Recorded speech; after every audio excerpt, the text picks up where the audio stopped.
Ang kwentong ito ay hango sa totoong buhay. Karanasan ito ni Onat. Walang eksaktong taon. Bukid nun.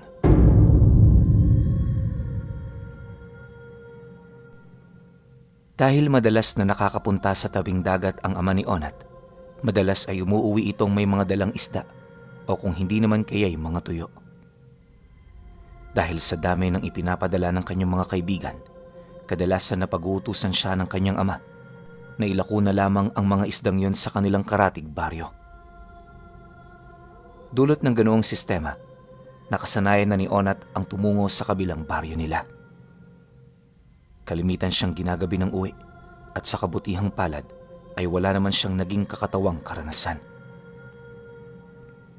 Wala kasi siyang kapatid na posible niyang makasama sa paglalako, gawa ng nag-iisang anak siya ng kanyang mga magulang. Isang hapon, dahil marami ang mga isdang dala ng kanyang ama, inutusan siya nitong ilako yun sa kabilang baryo nila. Naku, malapit nang dumilim. Baka kung mapano pa ang anak mo sa daan. Napatitig si Onat sa kanyang ina nang magwika ito. Hinintay niya kung anong sasabihin ng kanyang tatay. Pero ayon dito, lalaki si Onat at kaya nitong protektahan ang kanyang sarili. Pinata na yan at alam na niya kung anong kanyang gagawin kapag may kaguluhan. Basta, palagi mong iisipin na dalhin mo ang respeto at pakikisama kahit saan ka magpunta. Natitiyak ko sa iyong wala kang magiging kalaban. Oho, itay. Palagi ko pong isa sa isip yan. Inihanda na ng kanyang ama ang bayong na paglalagyan niya ng isdang ilalako. Noong mapuno na ang naturang bayong, nagpaalam na si Onat na tumungo sa mga karatig baryo nila. Bago pa man ito makababa sa kanilang bahay, tinawag siya ng kanyang ama. Dalhin mo tong patalim ko para naman may pamprotekta ka kung sakaling magkaaberya. Kinuha naman ni Onat ang ibinigay ng kanyang ama, tsaka nagpaalam ng aalis. Nagmamadali siyang naglakad hanggang sa makarating siya sa kabilang baryo.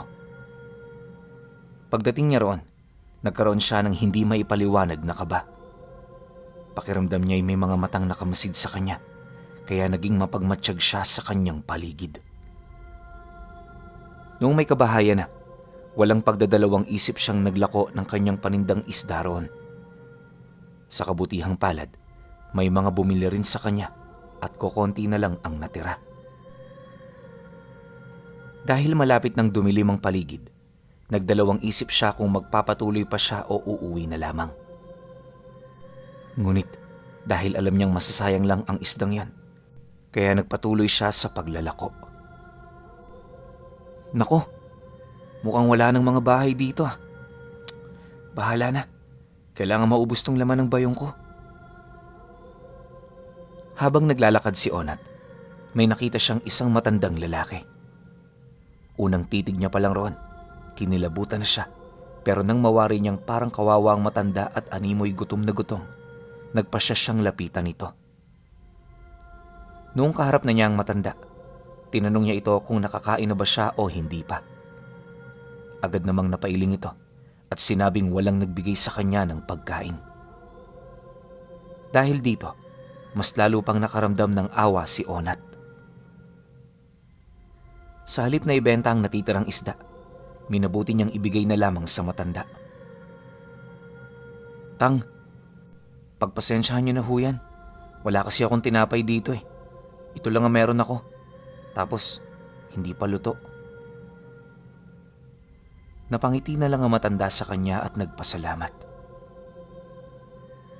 Ikaw lang ang bukod tanging naging mabuti at mapagbigay sa akin. Ang kagaya mo ay dapat bigyan ng gantimpala. Bigla ang nakaramdam ng panlalamig si Onat sa winika ng matanda.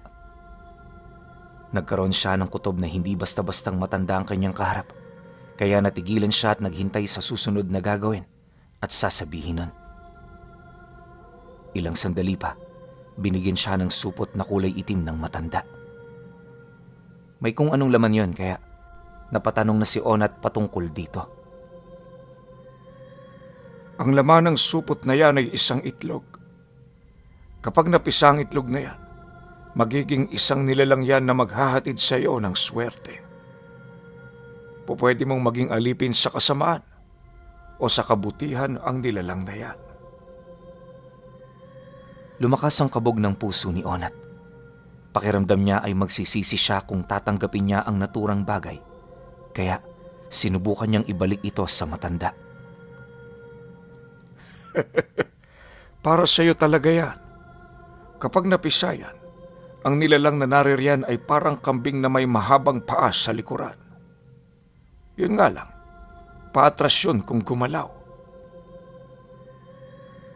Iisang nilalang lang ang pumasok sa isipan ni Onat ng mga sandaling yan. At yun ay ang isang sigbin. Tinanong niya ang matanda kung talagang sigbin yon, pero napangisi lang ito. Ang nilalang na yan ay tinatawag nilang salimaong. Dahil ikaw na ang mag-aalaga ng itlog na yan, ikaw ang magiging amo niya. Huwag mo ring itapon ang balat ng itlog at ang bertod niyan, dahil yon ang magbibigay sa iyo ng sabulag at liksi ng pangangatawan. Napalunok ng kanyang laway si Onat dahil sa sinabi ng matanda. Nagpasalamat na lang siya rito at napagdesisyonan niyang kunin na ang supot na ibinibigay nito. Nagpasalamat din ang matanda sa kanya at nagpaalam na uuwi na. Dahil wala na ring laman ng bayong na dala ni Onat, nagpasya na rin siyang umuwi sa kanilang nayon. Naisip pa niyang pagagalitan siya ng kanyang mga magulang, pero isinantabi niya yon. Ang mahalaga, nakatulong ako sa kapwa ko. Pero hindi ko sasabihin sa kanilang tungkol sa itlog na to. Sinapo pa niya ang laman ng supot at nagtaka siya kung papaano magiging isang kawangis ng kambing ang nilalang na nasa loob nun, gayong napakaliit lang din naman ang itlog. Nasa kalagitnaan siya ng kanyang pag-iisip nang mapalingon siya sa pinanggalingan niya. Agad din siyang napakunot noo nang mawari niyang wala na roon ang matanda. Bakit kaya ang bilis niyang nawala? Saan kaya siya nagpunta? Nanlamig ang buong katawan ni Onat dahil sa ganoong pangyayari. Minabuti niyang mas lalo pang bilisan ang kanyang paglalakad dahil unti-unti nang nilulukob ng dilim ang buong paligid. Pagkarating niya sa kanilang baryo, ay halos hindi na niya makita ang kanyang dinaraanan. Gayunpaman, nagawa pa rin niyang makauwi ng ligtas.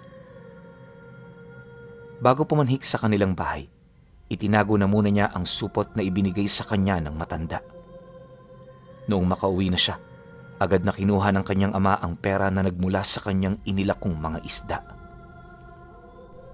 Binigyan lang niya si Onat ng 10 piso bilang parte nito. Nagpasalamat na lang si Onat at noong mga oras na yon, saglit siyang nagpaalam para tumungo sa likod bahay nila. Ano kaya ang itsura ng itlog na sinasabi ng matandang yon? Dulot ng kanyang pagkakuryoso, tiningnan niya kung ano ang laman ng supot. Napailing na lang si Onat, gawa ng napagtanto niyang parang bato lamang yon na makinis. Talaga bang itlog to? Hindi bali na. Malalaman ko naman kung totoong sinasabi ng matanda pagkaraan ng ilang araw. Habang nasa ganoong sitwasyon, tinawag siya ng kanyang mga magulang para maghapunan. Muli na lang niyang itinago ang supot, tsaka pumanhik sa kanilang bahay para sabayan ng kanyang mga magulang sa hapunan. Pagkatapos nilang kumain, nakaramdam ng antok si Onat. Naisip niyang dulot niyo ng pagod sa kanyang paglalako. Dahil dito, nagpasya siyang maunang matulog kaysa sa kanyang mga magulang. Nasa kalagitnaan na siya ng kanyang pagtulog nang biglaan siyang maalimpungatan. May naririnig siyang mga ingay sa labas, kaya agad siyang napabalikwas. Nang makabangon siya, sinubukan niyang lumapit sa bintana. Sumilip siya roon at napalunok siya ng kanyang laway nang makita niya ang 2 lalaking may hila-hilang 3 kambing. Hoy! Mukhang sa amin ang kambing na yan, ah. Akmang lalabas na sana siya ng kanyang silid para puntahan ang kanyang ama nang marinig niya ang boses nito. Dahil doon sa halip na lumabas, muli siyang lumapit sa bintana.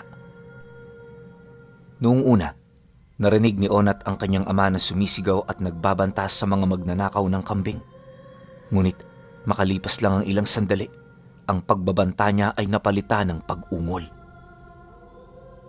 Dahil madilim ang bahagi kung saan nakapwesto ang kanyang ama, hindi niya malaman kung ano ang nangyayari.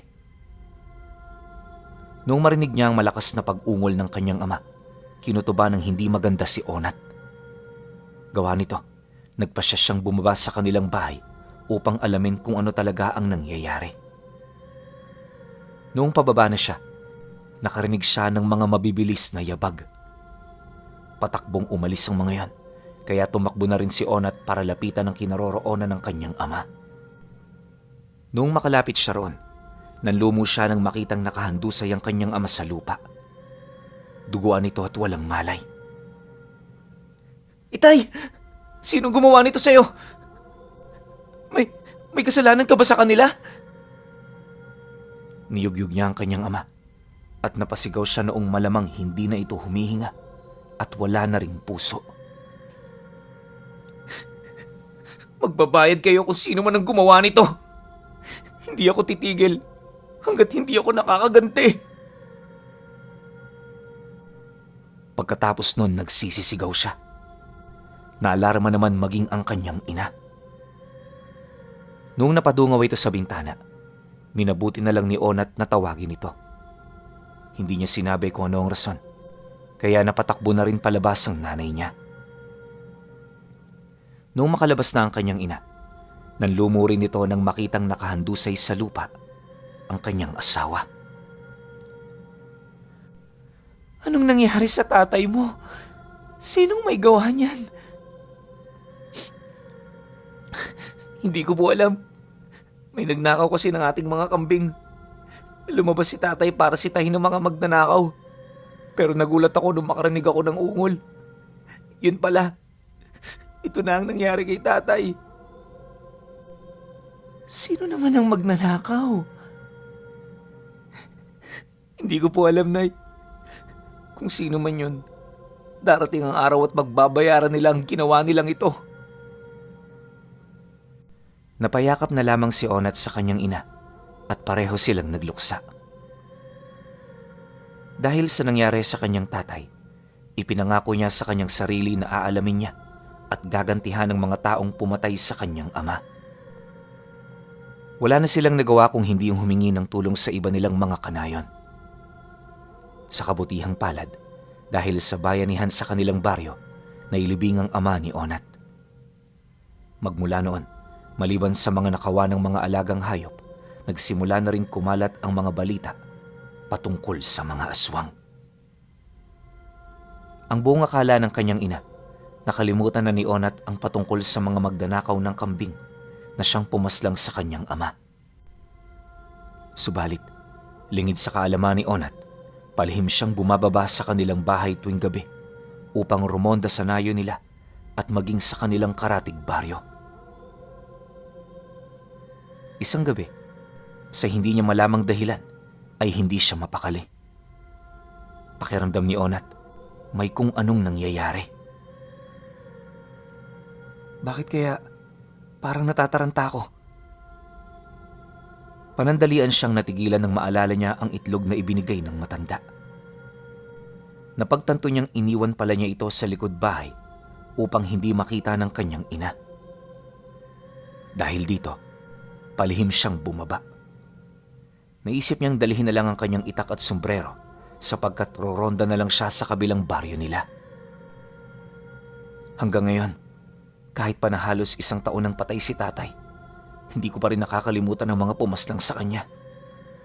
Hahanapin ko sila't papatayin.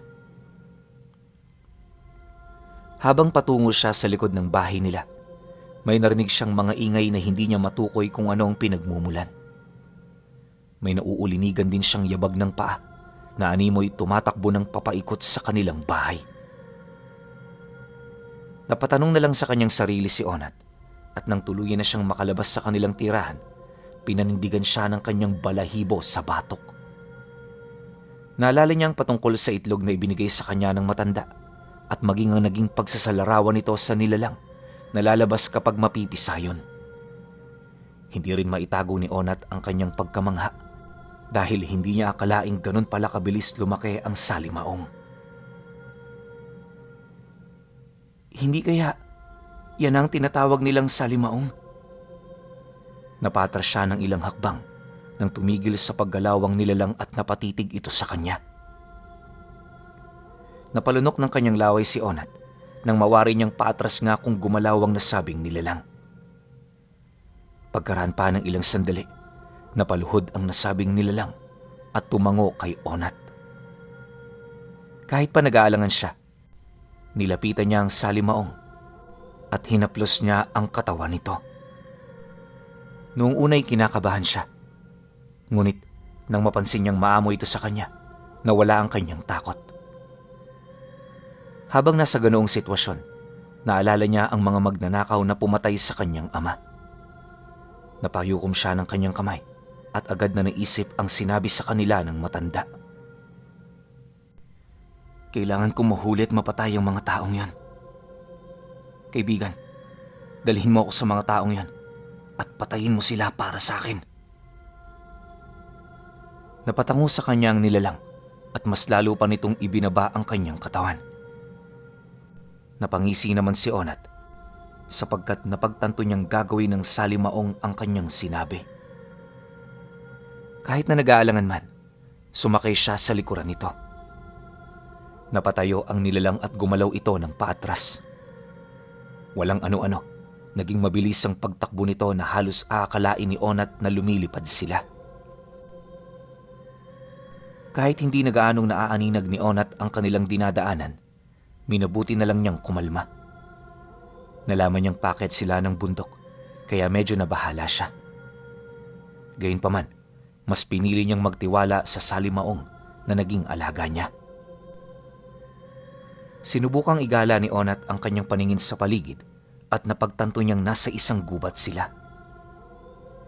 Napatanong na lang siya sa kanyang sarili kung ano ang kanilang ginagawa roon, ngunit ilang sandali pa, may narinig siyang mga ingay ng mga kalabaw at kambing. Lumakas ang kabog ng kanyang puso. Naalala niya ang kanyang ama at ang mga magnanakaw ng hayop na pumaslang sa kanya. Dahil dito, bumaba siya sa likuran ng salimaong at sinubukang hanapin ang pinagmumula ng ingay. Agad ding umalis ang nilalang, kaya nakaramdam ng pagkabahala si Onat. Baka kung mapano ako rito Pero hindi. Malakas ang kutob kong nandirito ang mga hinahanap ko. Magbabayad kayo.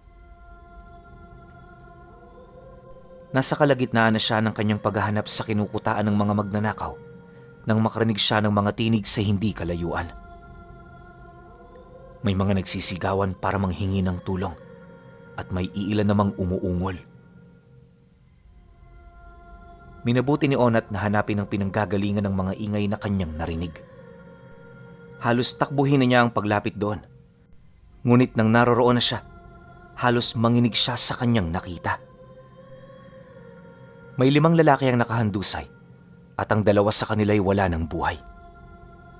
Ang 2 naman ay duguan at may malaking sugat sa kanilang tiyan. Sinipat ni Onat ang isang lalaki roon at mas lalo siyang kinilabutan nang makita niyang nilalantakan ng salimaong ang laman loob nun. Kayo ang pumaslang sa aking ama. Matagal ko na kayong hinanap. Ngayon, magbabayad kayo! May isa pang lalaki ang nahihirapan ng magsalita. Anong pinagsasasabi mo? Huwag kang magbintang! Ano? Alaga mo ang nilalang na yan? Aswang ka! Aswang! Napailing si Onat dahil sa winika ng lalaki. Hindi ako aswang. Nandito ako para gantihan kayo sa ginawa ninyo. Kung hindi ninyo natatandaan, hayaan ninyong ipaalala ko sa inyo ang nangyari noong gabing ninakaw niyo ang aming mga kambing. Isinalaysay ni Onat ang nangyari ng gabing mamatay ang kanyang ama. Napanganga naman ng lalaki nang mapagtanto niyang may nakakita sa kanilang ginawa. Ngayon, may paghihiganti ko na ang kamatayan ni tatay. Walang pagdadalawang isip na tinaga ni Onat ang leeg ng nasabing tao hanggang sa humiwalay na ang kanyang ulo sa mismong katawan nito. Nang magawa niya na yon, napatulala siya. Hindi niya akalaing ganun lang pala kadali ang pumatay ng tao. Pakiramdam ni Onat, mas nag-ibayo pa ang kanyang pagkalalaki ng mga oras na yon. Habang siya'y tulala, sinimot naman ng salimaong ang laman loob ng mga magnanakaw na naroroon. Noong may masmasan si Onat, pinutol niya ang mga tali ng mga hayop na naroroon at hinayaan ng mga itong makatakas.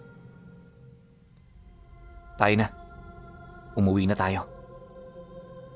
Napatango sa kanya ang kanyang alaga. Lumapit ito at saka napaluhod ng bahagya. Sumakay naman si Onat sa likuran nito at sa isang iglap, umalis sila sa naturang bundok. Habang pauwi, nakaramdam ng tuwa si Onat sapagkat naipaghiganti na niya ang kanyang ama. Sa kabila nito, kinilabutan siya sa kanyang napagtanto na kaya niya talaga ang pumatay ng kapwa-tao. Papatay ako, pero gagawin ko yun para tulungan ng mga mabubuti kong kapwa. Walang puwang dito sa amin ng mga masasamang loob. Pagkaraan ng ilang minuto, nakarating na si Onat sa kanilang baryo. Uuwi na sana siya sa kanilang bahay, ngunit may narinig siyang ingay sa hindi kalayuan. Kinutuban siya ng hindi maganda, lalo pat may mga kalampag ng bubong siyang naririnig. Alamin ko kung ano nangyayari dyan. Inutusan niya ang kanyang alagang salimaong na tunguhin ang pinagmumula ng ingay. Walang agam-agam namang sinunod yon ng kanyang alaga.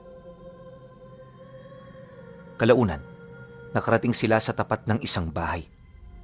Sinipat ni Onat ang buong paligid at napalunok siya ng kanyang laway nang makita niya ang 3 aswang na nakapwesto sa silong. Bumaba siya sa likod ng salimaong at akmang lalapitan na sana ang 3 nilalang, biglaan siyang nakarinig ng kalabog sa bubungan. Napagtanto ni Onat na yon ang narinig niyang ingay. Minabuti niyang utusan ng kanyang alaga na ito na ang siyang magtaboy sa aswang na nasa bubong. Ilang saglit lang, lumundag ang nilalang ng napakataas at sinugod ang aswang na nakapwesto sa bubungan. Noong makarinig siya ng ingay, naging hudyat na rin yon sa kanya upang kunin ang atensyon ng 3. Nung mga sandaling yan, nag-init ang kanyang pakiramdam. Naalala niyang patungkol sa balat ng itlog na kanyang dinala. Noong makita niyang nakatingala ang mga ito at nakalabas ang kanilang mga dila, hinugot na ni Onat ang kanyang itak. Ilang sandali, napahiyaw ang babae at sinabi nitong sobrang sakit ng kanyang tiyan. Dahil dito, sinipat ng maigi ni Onat ang 3 aswang na nakapwesto sa silong ng bahay. Kukunin na sana niya ang atensyon ng mga aswang, ngunit nakarinig si Onat ng pagsigaw mula sa loob ng bahay. Tinig yun ng isang lalaki, kaya naisip niyang baka asawa yun ng babaeng nasa loob. Nagkaroon din siya ng hinuha na baka nagdadalang tao ang babae sa loob, kaya ito pinuntirya ng mga aswang. Kapag nasanay ang mga yan na dito sila nang bibiktima, tsak na mamimihasa sila. Humanda kayo sa akin! Habang hawak ang kanyang itak, marahan siyang lumapit sa nasabing bahay. Alam niyang hindi siya madaling makikita ng mga aswang doon, dulot ng pambulag na nagmumula sa balat ng itlog ng salimaong. Nang medyo malapit na siya sa kinaroroonan ng mga aswang, tinawag niya ang pansin ng mga ito. Anong ginagawa niyo dyan? Umalis kayo sa silong ng bahay at lubayan ninyo ang buntis na nakatira dyan. Agad namang napalingon sa kanya ang 3. Napalunok ng kanyang laway si Onat dahil doon. Mas lalo pa niyang hinigpitan ang pagkakahawak sa kanyang itak noong mga sandaling yun. Sa isang pagkisap ng kanyang mga mata, pagapang na sumugod sa kanya ang dalawang aswang. Kahit pa na hindi niya alam kung ano talaga ang kanyang gagawin, inihanda na lang niya ang kanyang sarili. Pagkalapit ng dalawang aswang sa kanya, lumundag ang mga ito. Napatras ng ilang hakbang si Onat at kasabay nito, hinambalos niya ng kanyang itak ang isa sa mga aswang. Nakita ng kasama nito ang nangyari, kaya sumugod din ito. "Hindi ako natatakot sa inyo!" Pagkalapit ng isa pang aswang, buong lakas niya itong tinaga. Nakaiwas naman ang nilalang at mabilis nitong ipinihit ang kanyang katawan upang sugurin si Onat. Napangisi naman ang naunang aswang na nataga niya at sumugod na rin sa kanya. Dahil sa nangyari, nabuwal siya sa lupa. Nabitawan niya rin ang kanyang itak, kaya labis ang pangingilabot na naramdaman ni Onat.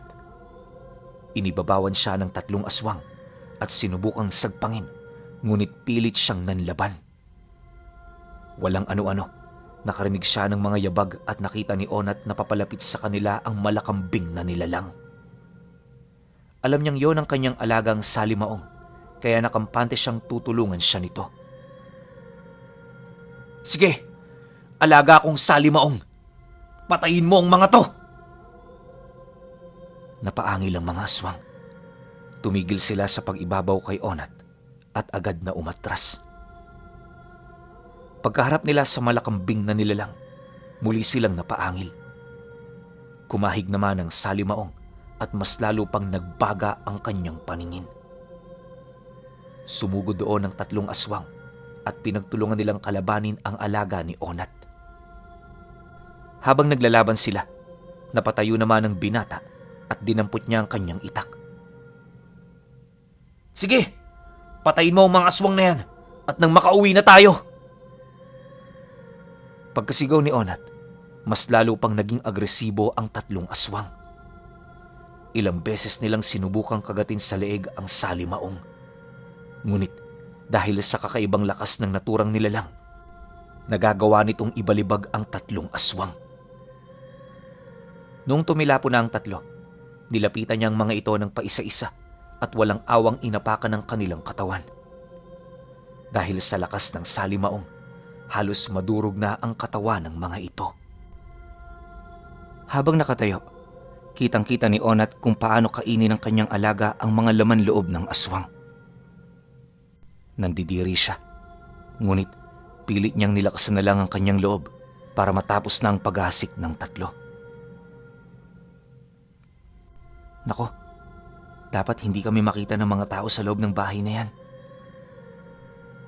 Nagpasya siyang pumunta sa madilim na bahagi para magtago. Sakto ring bumukas ang bintana ng nasabing bahay at dumungaw doon ang lalaki.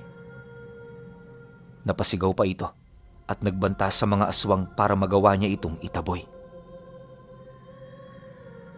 Habang nakatayo sa madilim na bahagi, may napansing kakaiba si Onat.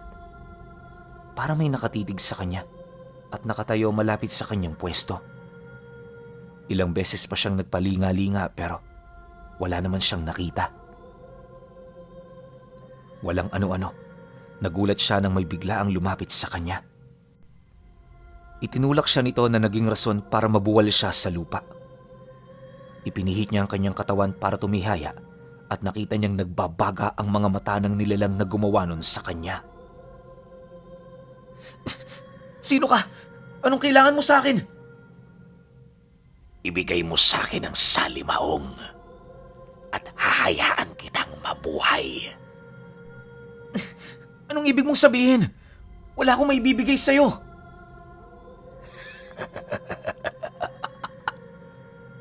Alam kong alaga mo ang naririyan at bumaslang sa aking mga kasama. Huwag ka nang magmaang-maangan pa. Ibibigay mo ba sa akin yan? O papatayin ko ang lahat ng mga kadugo mo? Natigilan si Onat sa sinabi ng aswang. Pinagmasdan niya ito ng maigi, subalit hindi niya magawang maaninag ang itsura nito. Walang ano-ano, may kung anong lumundag patungo sa kanilang kinaroroonan. Nabunutan naman ng tinik sa kanyang lalamunan si Onat nang mawari niya na ang salimaong pala ang lumapit sa kanila. Magiging akin ka. Aalagaan kita at ako ang mas magiging makapangyarihan sa aming angkan. Nilabanan ng aswang na yon ang salimaong. Napasigaw naman si Onat at inutusan niya ang kanyang alaga na patayin ang aswang para makaalis na sila roon.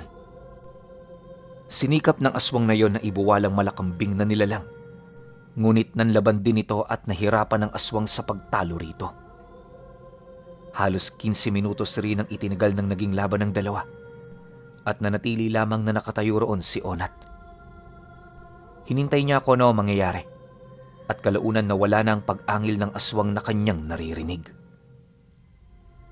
Patuloy pa rin ang pagbubuno ng dalawa, ngunit makalipas pa ang ilang minuto, naging payapa na ang paligid. Ano na ang nangyari dyan? Sinipat ni Onat ng maigi ang kinaroroonan ng salimaong at ng aswang. Napangisi siya nang makitang nilalantakan na naman ng kanyang alaga ang patay na katawan nito. Habang pinagmamasdan niya ito, naalala ni Onat ang sinabi sa kanya ng matandang nagkaloob sa kanya ng itlog ng salimaong.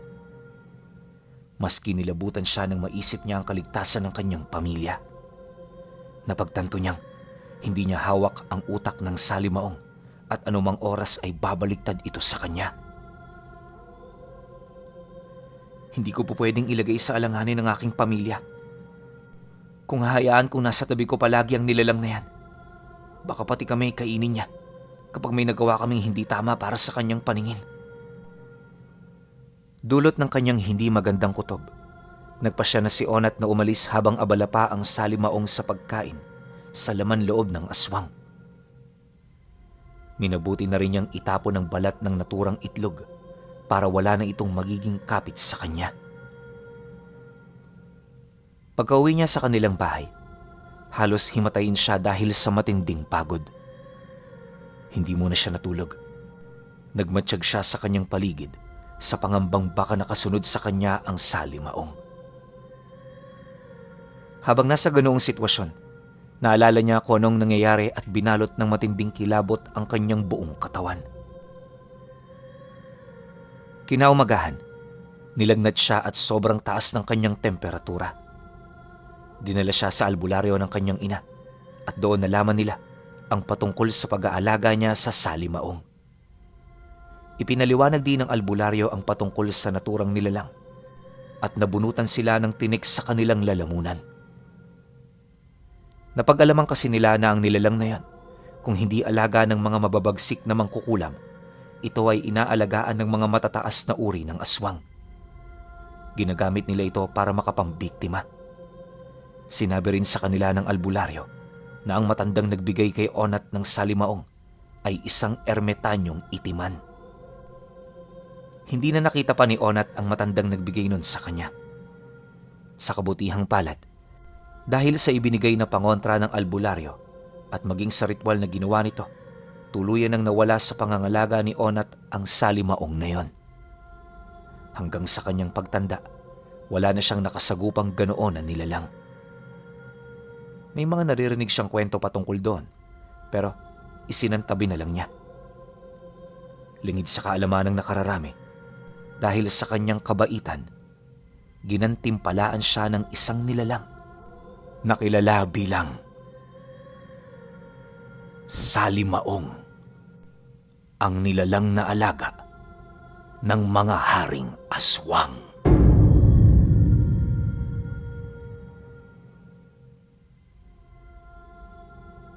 Sobrang ganda ng kwento na to. Sayang lang no, hindi sila nakahanap ng isang matikas na dibino na papas lang dito sa Salimaong. Sayang lang.